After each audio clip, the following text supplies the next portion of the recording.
प्रधानमंत्री आज पेरिस में बेस्टिल दिवस परेड में सम्मानित अतिथि के तौर पर हुए शामिल।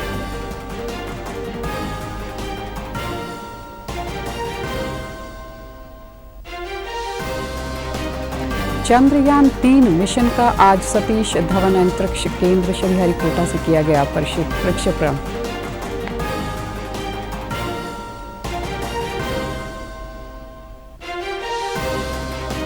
और हीरो एशियन चैंपियनशिप ट्रॉफी 2023 का चंडीगढ़ पहुंचने पर हुआ शानदार स्वागत।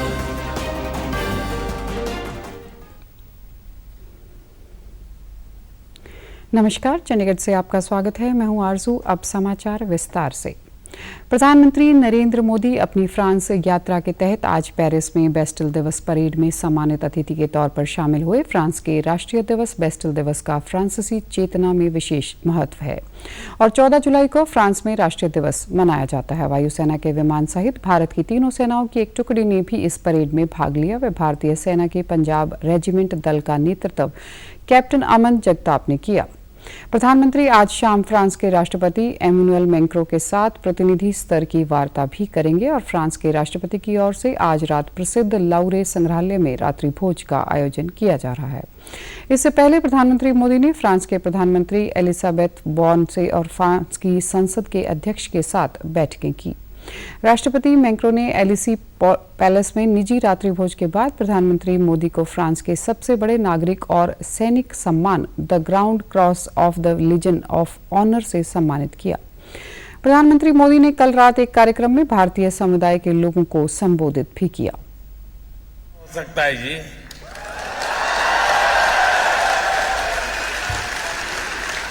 और हम जानते हैं कि टेक्नोलॉजी के जमाने में किसी के लिए भी घर बैठ करके मोबाइल फोन पर लाइव टेलीकास्ट सुनना कोई मुश्किल काम नहीं है, लेकिन उसके बावजूद भी इतनी बड़ी तादाद में इतने दूर से लोगों का आना, समय निकाल करके आना। प्रधानमंत्री ने कहा कि भारत नई विश्व व्यवस्था की ओर आगे बढ़ रहा है और भारत में आज प्रमुख बदलाव हो रहे हैं। यूपीआई के बाजार में विस्तार के बारे में उन्होंने कहा कि दोनों देश इस भुगतान व्यवस्था का उपयोग करने पर सहमत हुए हैं।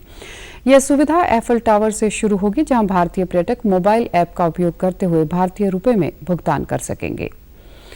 चंद्रयान मिशन 3 का आज सतीश धवन अंतरिक्ष केंद्र श्रीहरिकोटा से प्रक्षेपण किया गया। तीसरे चंद्रयान मिशन के प्रक्षेपण की सफलता न केवल भारत के लिए बल्कि पूरे विश्व के लिए महत्वपूर्ण है, क्योंकि इस मिशन से मिलने वाली जानकारी विश्व स्तर पर भविष्य के अंतरिक्ष कार्यक्रमों के लिए उपयोगी होगी।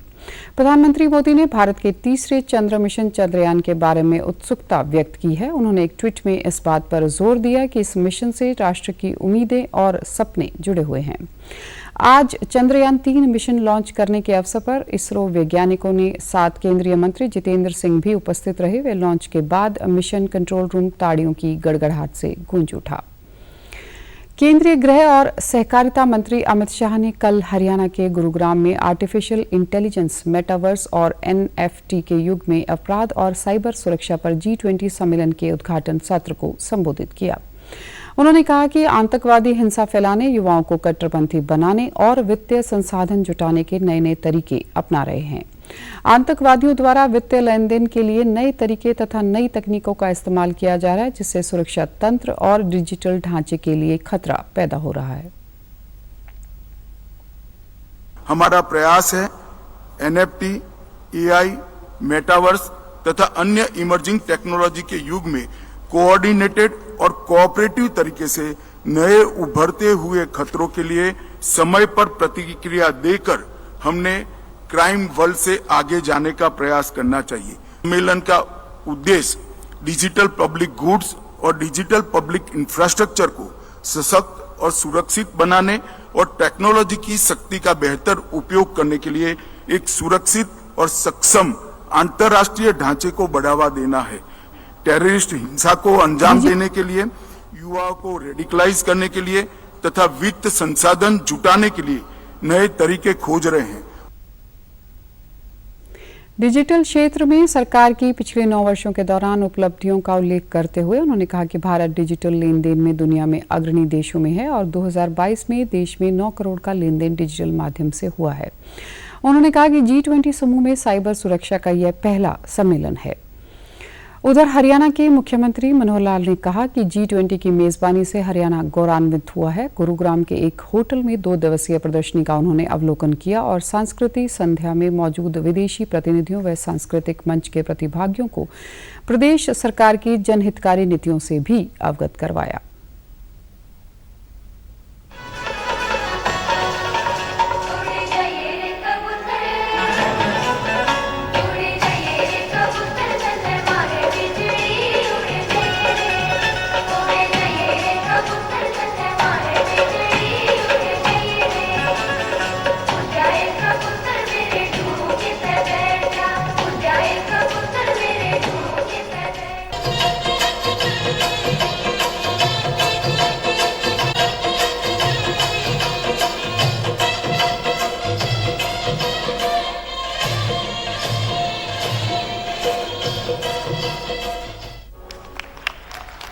मुख्यमंत्री ने कहा कि देश के गृह मंत्री अमित शाह द्वारा प्रदर्शनी का शुभारंभ किया गया और विदेशी प्रतिनिधियों सहित अन्य संबंधित लोग स्टॉल से जानकारी हासिल कर सकते हैं। उन्होंने कहा कि प्रधानमंत्री मोदी के नेतृत्व में भारत आज G20 की अध्यक्षता कर रहा है और हरियाणा में G20 शिखर सम्मेलन की मेजबानी करने का जो अवसर राज्य सरकार को मिला है उसे प्रदेश सरकार बखूबी निभा रही है।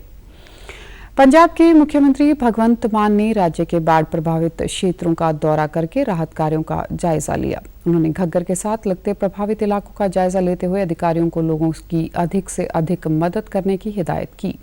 उन्होंने कहा कि अमेरिका, स्पेन जैसे विकसित देशों को भी बाढ़ की समस्या का सामना करना पड़ रहा है। मुख्यमंत्री ने कहा कि पहाड़ी राज्यों और पंजाब में लगातार हुई वर्षा ने राज्य में यह हालात पैदा कर दिए हैं कि उनकी सरकार इस गंभीर संकट की घड़ी में लोगों को राहत देने के लिए वचनबद्ध है।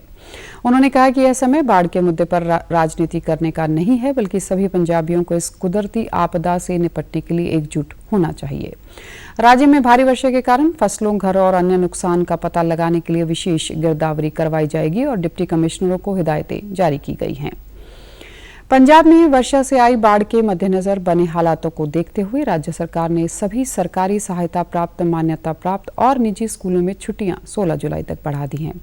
राज्य के स्कूल शिक्षा मंत्री हरजोत सिंह बैंस ने कहा कि मुख्यमंत्री भगवंत मान के दिशा निर्देश के अनुसार छुट्टियां बढ़ाई गई हैं ताकि विद्यार्थियों को बरसात के कारण पैदा हालातों के चलते कोई नुकसान न हो। उन्होंने कहा कि 17 जुलाई सोमवार से सभी स्कूल सामान्य दिनों की तरह खुलेंगे। इसके अतिरिक्त राज्य में बड़े स्तर पर राहत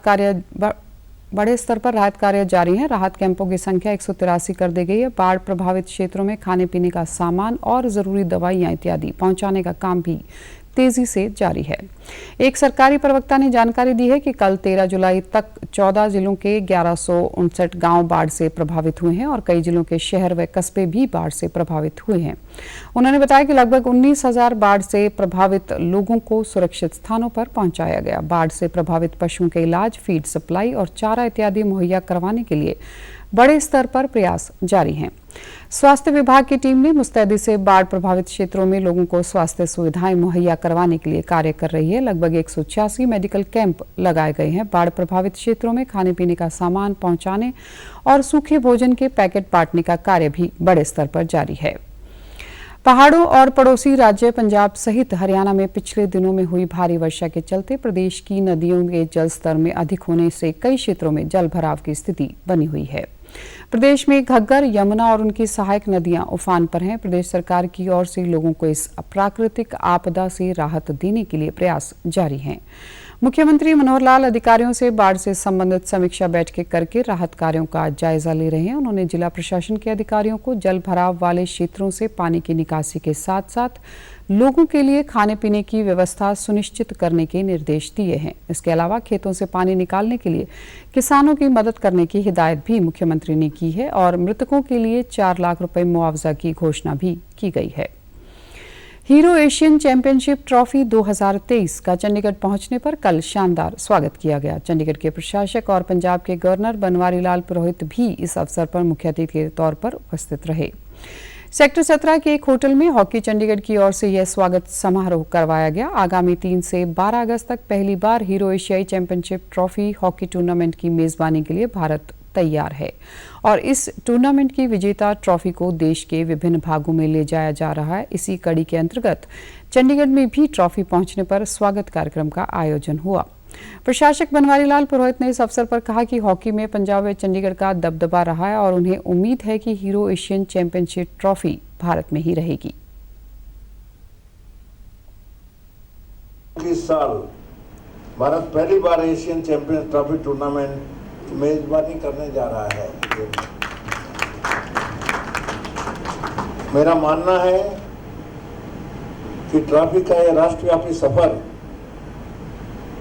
हॉकी प्रेमियों को उत्साहित और प्रेरित करने के साथ साथ हॉकी को और बढ़ावा देगा।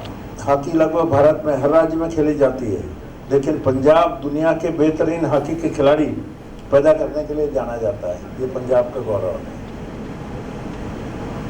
आप में से ज्यादातर लोग जानते होंगे, जालंधर के पास संसारपुर गांव को हॉकी की नर्सरी कहा जाता है।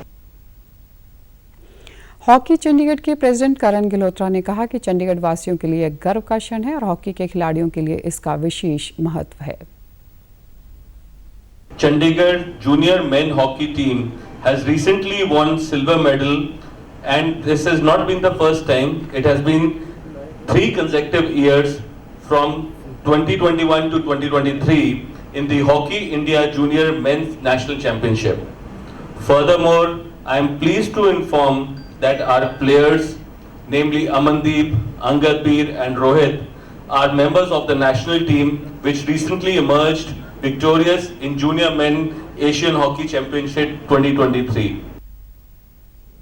उन्होंने कहा कि चंडीगढ़ के खिलाड़ियों ने देश की हॉकी को आगे ले जाने के लिए विशेष योगदान दिया है और शहर के कई खिलाड़ी इस बार भी देश का प्रतिनिधित्व बड़े टूर्नामेंट में करेंगे।